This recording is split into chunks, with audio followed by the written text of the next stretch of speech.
नमस्कार दोस्तों, बहुत बहुत स्वागत है एक बार फिर से आप सभी का शुभम क्लासेस में।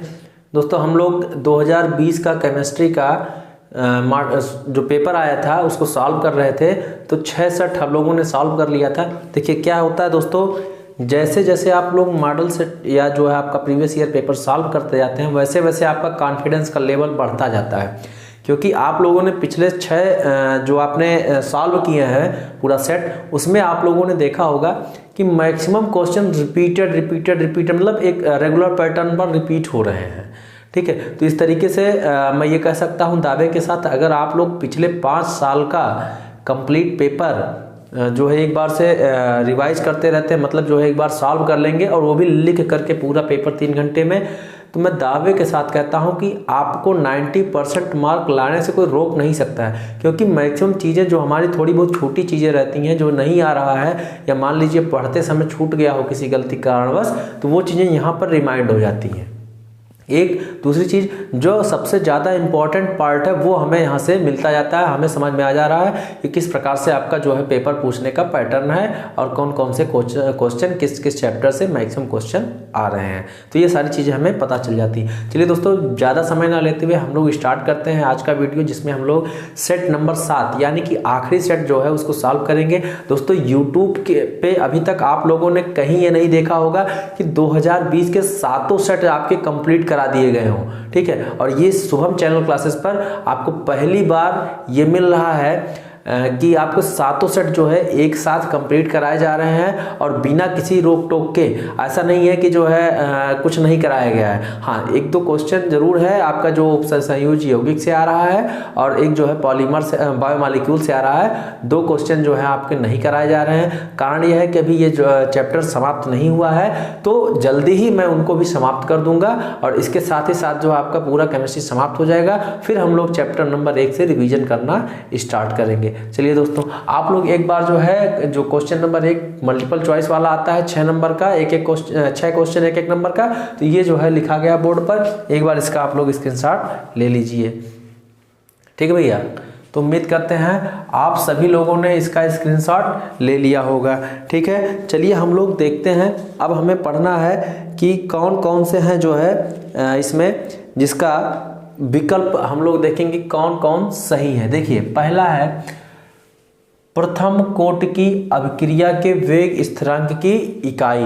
पूछ रहा है फर्स्ट ऑर्डर रिएक्शन के जो आपका वेग कांस्टेंट होगा, ठीक है, वेग स्थिरांक होगा, उसका यूनिट पूछ रहा है, उसका मात्रक पूछा जा रहा है आपसे। ठीक है, तो पहला विकल्प दिया गया है मोल पर लीटर पर सेकेंड, दूसरा दिया गया है पर सेकेंड, तीसरा दिया गया है पर मोल लीटर पर सेकेंड, चौथा विकल्प दिया गया है पर मोल पर लीटर सेकेंड। ठीक है, ये आपको 4 विकल्प दिए गए हैं। इसमें से आपको पूछा गया, देखिए आर्डर आपका क्या है, प्रथम ऑर्डर रिएक्शन है ना, फर्स्ट ऑर्डर रिएक्शन है। अभी तक अगर आपको याद आ रहा हो पिछले वीडियो सेशन में जितने में अभी तक मिला था 0 ऑर्डर मिला था। ठीक है, यहाँ पर आपको फर्स्ट ऑर्डर पूछा गया, तो इसका जो आपका होगा विकल्प सही होगा पर सेकेंड वाला विकल्प सही होगा। ठीक है, चलिए नेक्स्ट हम लोग बढ़ते हैं। पूछा जा रहा है आपसे वर्ग 15 के तत्वों का हाइड्रोजन के प्रतिक्रियाशीलता का क्रम क्या होगा। वर्ग 15 के तत्व मतलब नपस्सब्बी जो आप लोग पढ़ते थे ना, nitrogen, phosphorus, arsenic, antimony, bismuth, नपस्सब्बी। ठीक है, वही तो है 15 वर्ग के जो है तत्व। अब यहाँ पूछा गया कि हाइड्रोजन की प्रतिक्रियाशीलता का बढ़ता हुआ क्रम, मतलब कि कैसे कैसे हम लोग जो जाएंगे कि हाइड्रोजन की प्रतिक्रियाशीलता बढ़ती जाएगी। ठीक है, तो यहाँ पर आपका जो है पहला दिया गया है नाइट्रोजन का सबसे ज्यादा, इसके बाद फास्फोरस का, उसके बाद आर्सेनिक का, उसके बाद जो है एंटीमनी का, उसके बाद बिस्मथ का। दूसरा विकल्प में दिया गया, कह रहा है सबसे ज्यादा फास्फोरस का, फिर एंटीमनी का, फिर नाइट्रोजन का, फिर पहले फास्फोरस का, फिर आर्सेनिक का, फिर नाइट्रोजन का, फिर एंटीमनी का, फिर बिस्मथ का। तीसरा आपका विकल्प दिया है, कह रहा है सबसे ज्यादा बिस्मथ का, फिर एंटीमनी का, फिर आर्सेनिक का, फिर फास्फोरस का, फिर नाइट्रोजन का। चौथा विकल्प कह रहा है बिस्मथ, आर्सेनिक, एंटीमनी, नाइट्रोजन और फास्फोरस। सबसे कम फास्फोरस की क्रियाशीलता बता रहा है, ठीक है, हाइड्रोजन के प्रति। लेकिन ये जो है सबसे कम फास्फोरस का थोड़े ना होता है, सबसे ज्यादा जो है वो किसका होता है, नाइट्रोजन का होता है। तो यहाँ पर सबसे कम नाइट्रोजन का दिखा रहा है, इसका मतलब ये भी गलत हो गया। ठीक है, सबसे यहाँ पे जो है सबसे ज्यादा नाइट्रोजन का, फिर फास्फोरस का, फिर आर्सेनिक का, फिर एंटीमनी का, फिर बिस्मथ का। तो इस तरीके से आपका खा का जो विकल्प नंबर 1 सही हो जाता है। इसी के साथ साथ पूछा जा रहा है फिनाल को नाइट्रिक अम्ल के साथ गर्म करने पर क्या मिलता है। तो भैया आप लोगों को जब फिनाल पढ़ाया गया था, अल्कोहल, फिनाल तथा ईथर, तो वहाँ पे बताया गया था कि फिनाल को नाइट्रिक अम्ल के साथ जब हम लोग हीट करते हैं, ट्रीट करते हैं, तो हमें मिलता है पिक्रिक अम्ल। तो यहाँ पे पिक्रिक अम्ल वाला ऑप्शन सही हो जाएगा। ठीक है, अगला हमारा है रोजनमुंड अपचयन से प्राप्त होता है। कह रहा है रोजनमुंड अपचयन जो होता है इससे क्या प्राप्त होता है। पहला आपको विकल्प दिया गया है, देखिए रोजनमुंड रिडक्शन रिएक्शन आप लोगों ने पढ़ा है। ये कह रहा है कि क्या प्राप्त होगा, एल्डिहाइड, ईथर, कार्बोक्सिलिक और हाइड्रोजन। ठीक है, तो आप लोगों ने पढ़ा है रोजनमुंड रिडक्शन रिएक्शन जो आपके कहाँ पे है, ये आपका जो है एल्डिहाइड में है। तो क्या प्राप्त होगा, एल्डिहाइड प्राप्त होगा। ठीक है, कहाँ में क्या मिलेगा, एल्डिहाइड की प्राप्ति होगी। नेक्स्ट हमारा है पेनिसिलिन है। कह रहा है पेनिसिलिन क्या है, जीवाणुरोधी, जीवाणुनाशी, पूर्तिरोधी और मधुरक। ठीक है, क्या पूछ रहा है, पेनिसिलिन। पेनिसिलिन की खोज किसने की थी, अलेक्जेंडर फ्लेमिंग नामक साइंटिस्ट ने की थी। ठीक है, तो अलेक्जेंडर फ्लेमिंग ने फंजाई से उसको निकाला था, कवक से उसको निकाला था। तो ये जो है जीवाणुरोधी के रूप में जो है प्रयोग किया जाता है। ठीक है, अच्छा नेक्स्ट आपका है लास्ट वाला छठा, फ्लोरीन की ऑक्सीकरण संख्या। तो भैया फ्लोरीन की ऑक्सीकरण संख्या, फ्लोरीन का एटॉमिक नंबर 9 होता है, वायतम कोष में 7 इलेक्ट्रॉन होते हैं, तो इसकी ऑक्सीकरण संख्या कितनी हो जाएगी, -1। ये दूसरा वाला विकल्प सही है। ठीक है, इस तरीके से आप लोग जो है इसको एक बार फिर से स्क्रीनशॉट ले लीजिएगा। और आप लोगों ने देखा कि किस प्रकार से जो है हम लोगों ने क्वेश्चन नंबर 1 को कंप्लीट कर लिया। अब क्वेश्चन नंबर 2 की तरफ बढ़ते हैं। क्वेश्चन नंबर 2 की तरफ बढ़ते हैं। देखिए यहाँ पर कह रहा है क्वेश्चन में प्रथम कोट की अभिक्रिया, एक अभिक्रिया दी गई है N2O5, ठीक है, नाइट्रोजन पेंटाऑक्साइड दिया गया है, gives out 2NO2 plus ½ O2। ठीक है, मैं कह रहा 318 केल्विन पर नाइट्रोजन पेंटाऑक्साइड की प्रारंभिक सांद्रता 1.20 × 10⁻² मोल पर लीटर थी, जो 60 मिनट के उपरांत कितनी हो गई, 0.60 × 10⁻² मोल पर लीटर रह गई। ठीक है, कह रहा है कि 318 केल्विन पर वेग स्थिरांक की गणना कीजिए। देखिए यहाँ पर आपसे क्या पूछ रहा है, वेग स्थिरांक, यानी कि जो आपको के की वैल्यू पूछ रहा है। ठीक है, तो देखिए पहले तो आपका दिया गया है कि 1.20 ×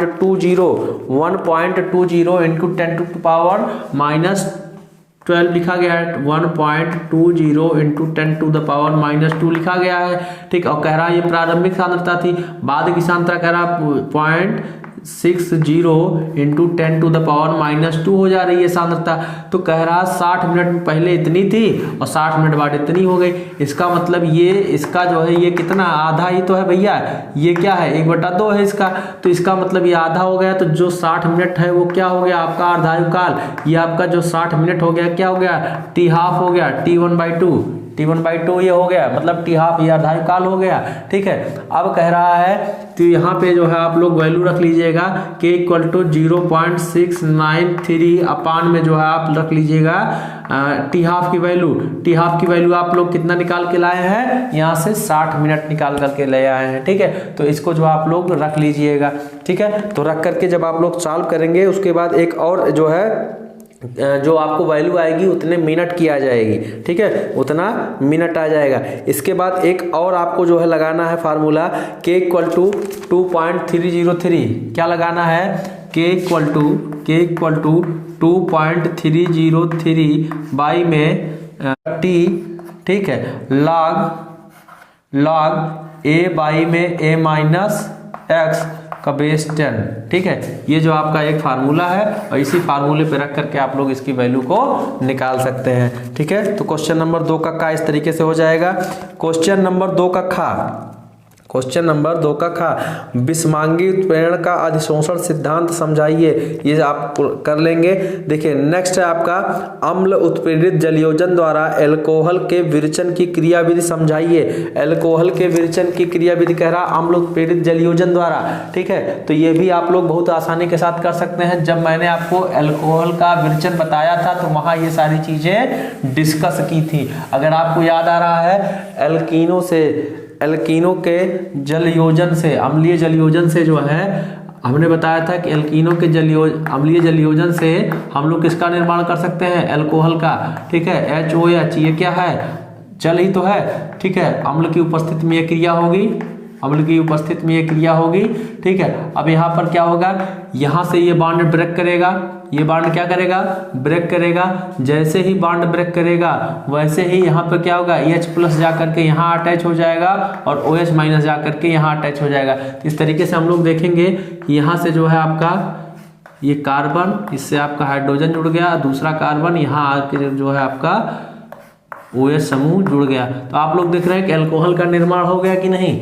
ये भैया ये क्या था, एल्कीन था। ये क्या डबल बॉन्ड क्या है, एल्कीन है। ये क्या आपका जल है, और तो जल जब जुड़ रहा है, ठीक है, योजन हो रहा है, तो आपका क्या बन जा रहा है, अल्कोहल बन जा रहा है। क्या बन जा रहा है, अल्कोहल बन जा रहा है। ठीक है, तो इस तरीके से जो है जलीय योजन द्वारा जो है आपका अल्कोहल का निर्माण हो गया।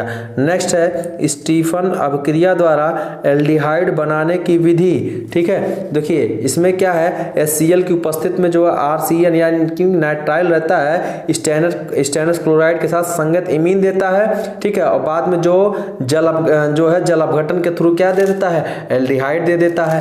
ठीक है, तो इसमें क्या रहेगा, RCN, ठीक है, इसके साथ स्टेनस क्लोराइड SnCl2 प्लस में आपका HCl। ठीक है, अब जब ये सब आपस में रिएक्शन करेंगे तो बना लेगा RCH double bond NH।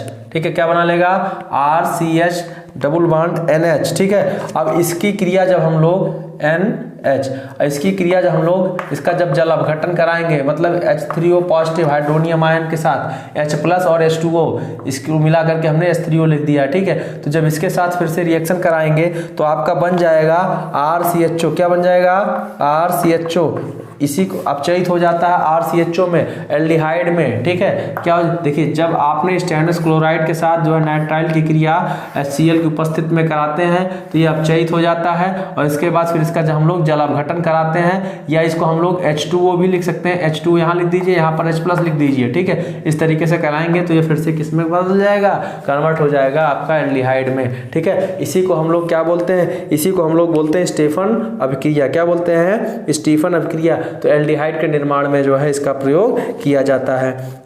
Next आपका एक अभिक्रिया का वेग के 1 पावर 1/2 B की पावर 1/2 है। ठीक है, देखिए लिखा गया है कि A की कंसंट्रेशन ऑफ A की power 1/2 and concentration of B की पावर 1/2।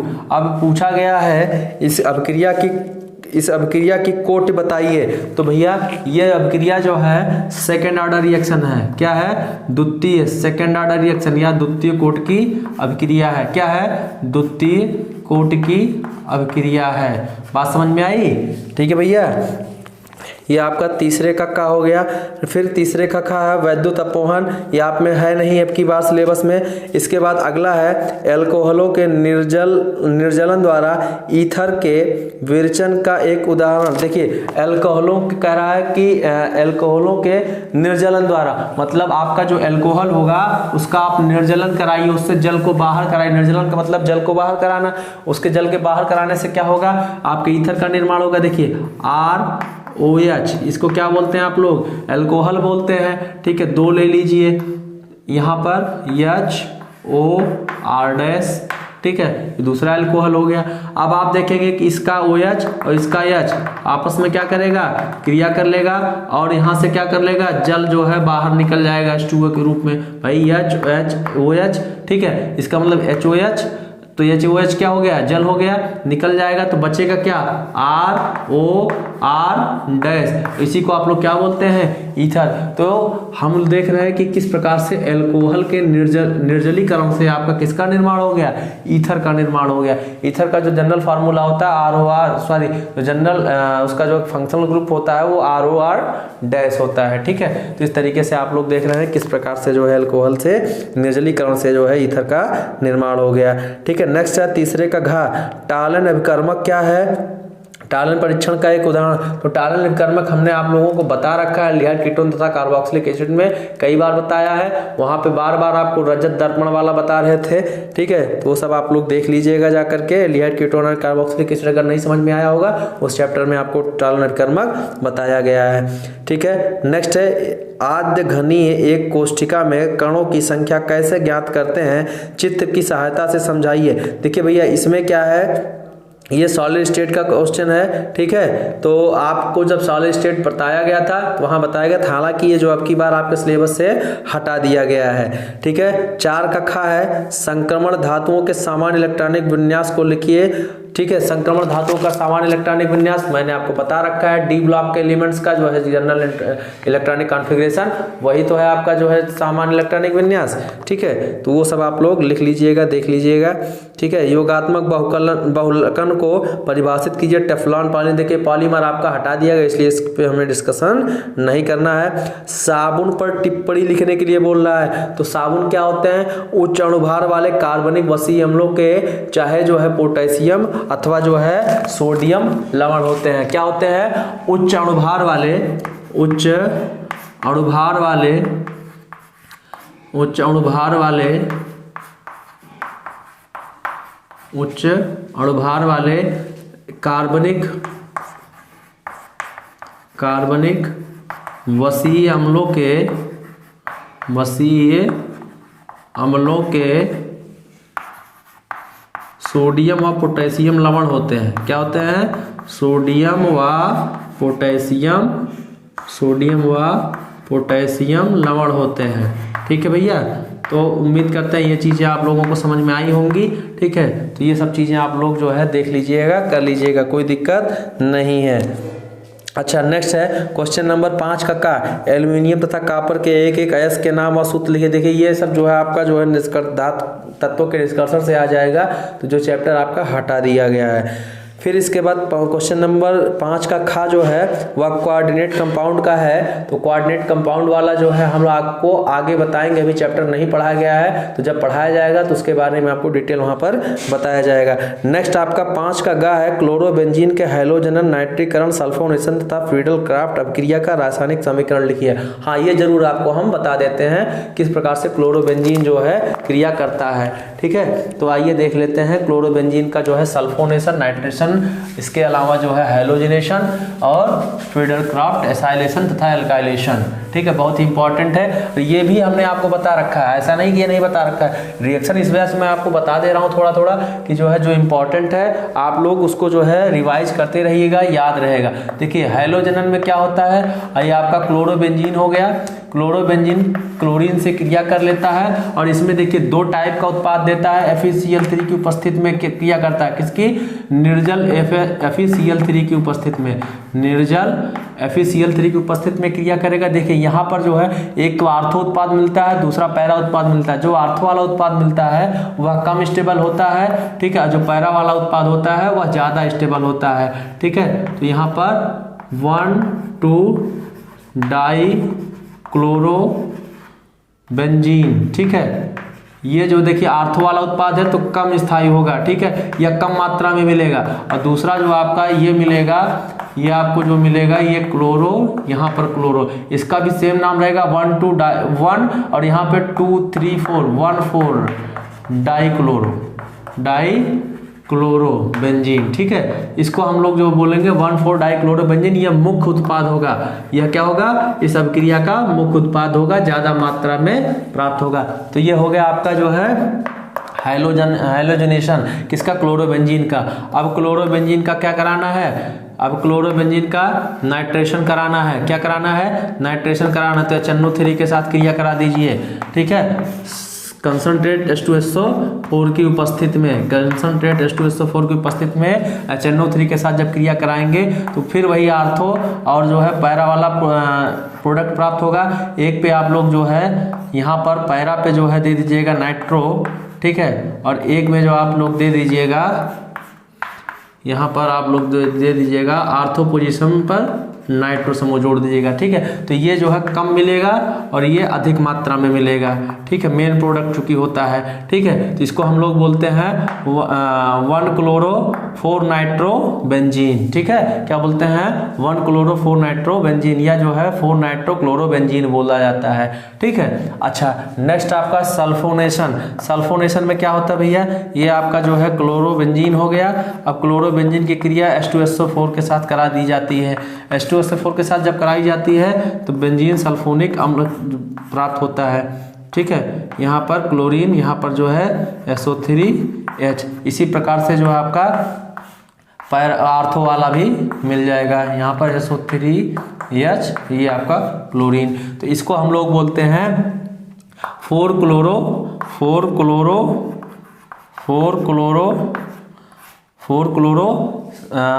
क्लोरो सल्फो बेंजीन बोला जाता है, ठीक है। 4 क्लोरो सल्फो बेंजीन बोला जाता है। इसको बोला जाता है 2 क्लोरो सल्फो बेंजीन। ये कम मात्रा में मिलता है, ये अधिक मात्रा में। देखिए पैरा वाला जितना भी उत्पाद होगा क्लोरो बेंजीन का, सब पैरा वाला जो है अधिक मात्रा में प्राप्त होता है, ठीक है। तो उम्मीद करते हैं ये आपको हैलोजनेशन, ये आपका जो है नाइट्रेशन, ये आपका सल्फोनेशन समझ में आया होगा। इसके अलावा आपका जो है एसाइलेशन व एल्काइलेशन है। देखिए एल्काइलेशन में क्या होता है? एल्किल हैलाइड क्रिया करता है। क्या करता है? एल्किल हैलाइड, और किसकी उपस्थिति में? AlCl3 की उपस्थिति में। AlCl3 की उपस्थिति, ये देखिए आपका जो है क्लोरोबेंजीन हो गया। इस क्लोरोबेंजीन की हम लोग क्रिया CH3Cl, ये आपका क्या है? RX है ना भैया, ये RX है, एल्किल हैलाइड है, इसलिए इसको हम एल्काइलेशन बोलते हैं, ठीक है। अब ये क्या है? फ्रीडल क्राफ्ट अब क्रिया है, ठीक है। अब ये क्या होता है? AlCl3 की उपस्थिति में होता है। कब होता है? AlCl3 की उपस्थिति में क्रिया होगी। यहाँ पर क्या होगा? यहाँ पर 4 पोजीशन पर, पैरा पोजीशन पर मेथिल ग्रुप जुड़ जाता है, जिसको बोलते हैं 4 मिथिल क्लोरोबेंजीन। क्या बोलते हैं? 4 मिथिल क्लोरोबेंजीन। और यहाँ पर 2 मिथिल क्लोरोबेंजीन भी प्राप्त होता है, लेकिन 4 मिथिल वाला जो है मेन प्रोडक्ट होता है। इसी तरीके से जो है आपका नेक्स्ट एक और होता है, ये एल्काइलेशन के बाद एसाइलेशन होता है, वहाँ पर CH3COCl जुड़ जाता है, ठीक है। तो आप लोग उसको कर लीजिएगा, देख लीजिएगा, कोई ज़्यादा दिक्कत नहीं है, कोई ज़्यादा टिपिकल नहीं है, सारी चीज़ें बताई गई हैं आपको। इसके बाद आपका आता है क्वेश्चन नंबर आता है 5 का घा, ठीक है। 5 का घा में क्या है? एथेनेमीन को क्लोरोएथेन के अधिक तथा बेंजिल एमीन की क्लोरोएथेन के अभिक्रिया करा संग, ये सब सारी चीज़ें बताई गई हैं भैया। क्वेश्चन नंबर 6 जो है आपका न्यूमेरिकल है, ठीक है, बताया गया है। क्वेश्चन नंबर आपका जो है 6 का खा, जिसमें कह रहा है संचायक बैटरियां किसे कहते हैं? संचायक बैटरी की कार्यविधि को समझे। देखिए संचायक बैटरी वो होती हैं जिसको जो है हम लोग बाहर से ऊर्जा दे सकते हैं, यानी कि जो है उसमें हम उसको बाहर से आवेशित कर सकते हैं, ऊर्जा को वहाँ पे स्टोर किया जा सकता है, इसीलिए उसको हम लोग संचायी सेल या संचायी बैटरी कहते हैं। जैसे आपका जो मोबाइल वगैरह का डिवाइस वगैरह का जो बैटरी होता है वह स्टोर करता है ना बैटरी भाई। एक बार आप चार्ज करते हैं, बाहर से एनर्जी देते हैं, इलेक्ट्रोड को जो है प्रवाहित करते हैं, इलेक्ट्रिक करंट को, विद्युत धारा को, तो जाकर के स्टोर हो जाता है। इसीलिए इसको हम लोग क्या बोलते हैं? संचायी बैटरी या संचायी सेल बोलते हैं। यह द्वितीयक सेल या द्वितीयक बैटरी का प्रकार होता है। सीसा संचायक सेल इसका जो है सबसे बेहतरीन एग्जाम्पल है, ठीक है। तो ये सारी चीजें आपको बता रखी हैं हमने। नेक्स्ट आपका क्या है? नेक्स्ट आपका क्वेश्चन नंबर 7 का सफेद फास्फोरस से फास्फीन बनाने की विधि। अच्छा दूसरा देख लीजिएगा, 7 का अथवा वाला क्लोरीन बनाने की 2 विधियां, ठीक है। तो क्लोरीन बनाने की भैया एक तो हमने औद्योगिक विधि बताया था, डीकन विधि, और दूसरा क्या है? ब्लीचिंग पाउडर पर HCl या H2SO4 की क्रिया द्वारा। ब्लीचिंग पाउडर पर H2SO4 अथवा HCl की क्रिया द्वारा जो हम लोग क्लोरीन का निर्माण कर सकते हैं। और दूसरा औद्योगिक विधि तो बता ही रखा है आप लोगों को, कौन सा? जो है डीकन विधि, ठीक। तो आप लोग कर लीजिएगा। नेक्स्ट है क्वेश्चन नंबर 7 का खा, पूछा जा रहा है ग्लूकोज की फिशर संरचना सूत्र, अथवा जो है इसमें पूछा गया हार्मोन पर टिप्पणी लिखिए। तो ग्लूकोज वाला अभी बताया नहीं, हार्मोन तो आप लोग जानते ही हैं, बायोलॉजी में पढ़ रखा है, तो उसको लिख सकते हैं आसानी के साथ। हार्मोन क्या होता है? जहां पर बनता है वहां पर जो है यह नहीं कार्य करता, कहीं और जाकर के दूर अपना जो है कार्य करता है। इसको जो है चलने के लिए कोई डक्ट नहीं होता है, यह ब्लड से जुड़ता है, ब्लड में मिलता है, ब्लड के थ्रू ही जो है हमारी बॉडी के विभिन्न टारगेट ऑर्गन्स तक जाता है, ठीक है। और दूसरी बात ये जो है हमारी ब्लड में इसकी अल्प मात्रा ही जो है सफिशियंट होती है। तो हार्मोन की डिफिशियंसी से बहुत सारे डिजीज भी होते हैं, ठीक है, हार्मोनल डिफिशियंसी से बहुत सारे रोग भी होते हैं, विकार होते हैं। तो ये सारी चीज़ें आप लोग जानते हैं, बायोलॉजी में वेल नोन है, पढ़ा लिखा होगा। तो इस तरीके से आपका जो है 2020 का केमिस्ट्री का 7 सेट सॉल्व हो गया है, समाप्त हो गया है। आप लोग जो है अब एक जो हमने बताया था शुरू में ही कि आप लोग एक नोट्स बनाइएगा और उस पर जो है इसको पूरा उतार लीजिएगा। जब रिवीजन टाइम आएगा तो आप जो है इसको ज़रूर एक बार देख करके एग्जाम देने जाइएगा। अब आपका जो है हम लोग इसके बाद आप स्टार्ट करते हैं, सोच रहे हैं कि कोऑर्डिनेशन कंपाउंड और जो बायोमॉलिक्यूल, ये 2 चैप्टर आपके जो बचे हुए हैं इसको समाप्त कर लेते हैं। इसके बाद हम लोग देखेंगे इसका जो है 2019 और 2018 का जो है प्रीवियस ईयर का पेपर सॉल्व करेंगे। साथ ही साथ अब जो है एक अलग से क्लास लगेगी जिसमें हम लोग रिवीजन करेंगे चैप्टर नंबर 1 से लेकर के लास्ट चैप्टर तक, जो 13 चैप्टर आप में है सबका रिवीजन करेंगे। ठीक है दोस्तों, तो अगर आप लोग चैनल पर नए हैं तो शुभम क्लासेस चैनल को सब्सक्राइब करिए। डिस्क्रिप्शन में आपको जाकर के टेलीग्राम का लिंक दिया गया है, वहाँ से आप जो जाकर के टेलीग्राम ग्रुप को ज्वाइन कर सकते हैं, फ्री में है।